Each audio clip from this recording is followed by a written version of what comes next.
80 anos atrás, o Brasil não tinha eleitora. Hoje, a proporção é de 52% de eleitoras para 48% de eleitores. Apesar disso, de termos uma presidenta da República, por que esses números não se repetem no cenário político? Seria ainda fruto de machismo enraizado, discriminação?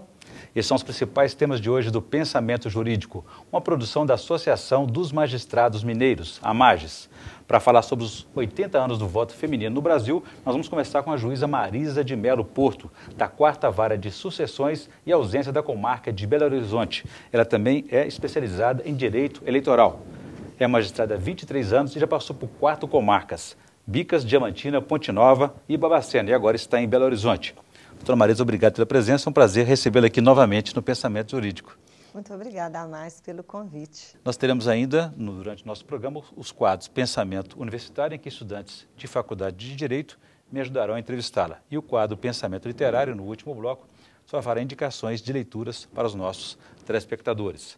Mas vamos falar do voto feminino que está completando, já completou em fevereiro passado, 80 anos no Brasil oficialmente.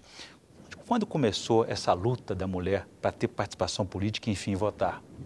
Bom, a mulher, como todos nós sabemos, é um ser humano que foi gerado ou criado dentro de uma educação de submissão ao marido, né? Eva foi criada para colaborar com Adão. Dizem que é da costela de Adão. Da costela de Adão, E uma peça muito boa.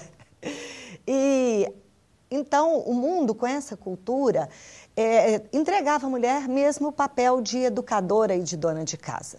Foi a partir do século XIX, com a Revolução Industrial, que a mulher começou a aparecer na sociedade, porque a força produtiva dela foi necessária. Sair daquela situação de economia agrícola para uma economia industrial, houve a necessidade da força do trabalho feminino. Então, a partir daí, a mulher começou a aparecer mais na sociedade de uma forma mais independente, ir a teatros, ir a bares, a restaurantes, de modo que, quanto mais ela participava da vida da sociedade, mais ela se inteirava também da vida política local.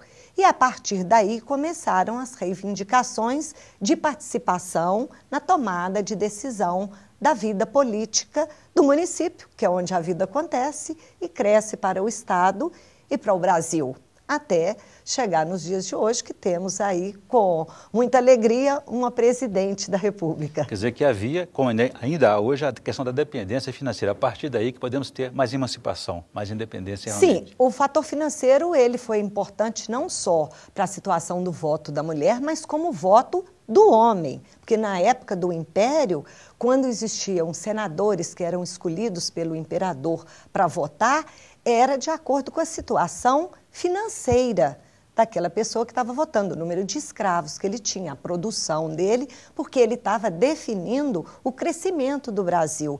E se a gente parar para pensar, hoje os nossos administradores públicos são nada mais do que gestores do nosso dinheiro, que é recolhido pelo poder público através dos tributos.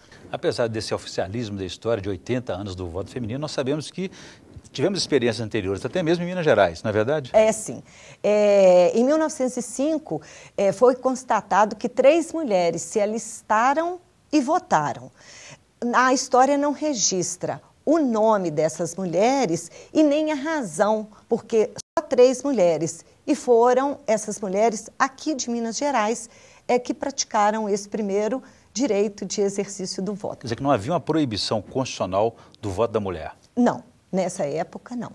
E o primeiro estado que, naturalmente, antes de o Brasil como um todo oficializar o voto feminino, o primeiro estado pioneiro nesse sentido foi o Rio Grande do Norte. Foi o Rio Grande do Norte mais oficializado, né, com a primeira prefeita do Brasil. Dona Alzira, ela candidatou na cidade de Lages e venceu as eleições. Saiu até no New York Times, né? É claro, né, porque era uma situação diferente. E tudo que é diferente toma uma conotação maior aqui na mídia. E o que é curioso, que o machismo é tão forte que o candidato derrotado saiu da cidade, fugiu da cidade. Não quis conviver com aquela situação, aquela derrota. Porque não soube entender que o homem era igual à mulher na questão de gerir e administrar uma cidade. Isso ainda prevalece, porque apesar de termos uma presidenta da República, nós percebemos que a mulher ainda se sente ainda sem espaço na atuação política. Isso é verdade ou não? Sim, na atuação política. E é interessante um fato, porque quando se trata de escolha de eleição, que se dá através de um processo eleitoral para as casas do Legislativo e do Executivo, né, situação de prefeito, governador, presidente da República e deputadas e vereadoras, as mulheres estão um pouco tímidas. Mas se nós analisarmos, por um outro lado, as questões de concurso, as mulheres têm vencido mais do que os homens. Então, quando é uma dedicação de uma concorrência em que a mulher se entrega sozinha, para que ela busque e conquiste o seu espaço, ela consegue. Ela está presente. Ela está presente. Quer dizer, que é uma noção do que é individual e do que é coletivo. Do que Essa é coletivo. percepção seria a participação política. Política, exatamente, não é? Porque a mulher, quando ela sai de casa, ela tem a consciência da participação dela lá fora na força produtiva, mas no momento da participação na vida social com decisões, ela não lança o seu nome para uma escolha. Ela escolhe o caminho do concurso, porque ali ela confia nela. No seu potencial. Ela confia no potencial dela e alcança. Agora, está faltando coragem para as mulheres entrar na política, mas eu gostaria que o senhor falasse sobre esse assunto no próximo bloco. A gente volta então em instantes.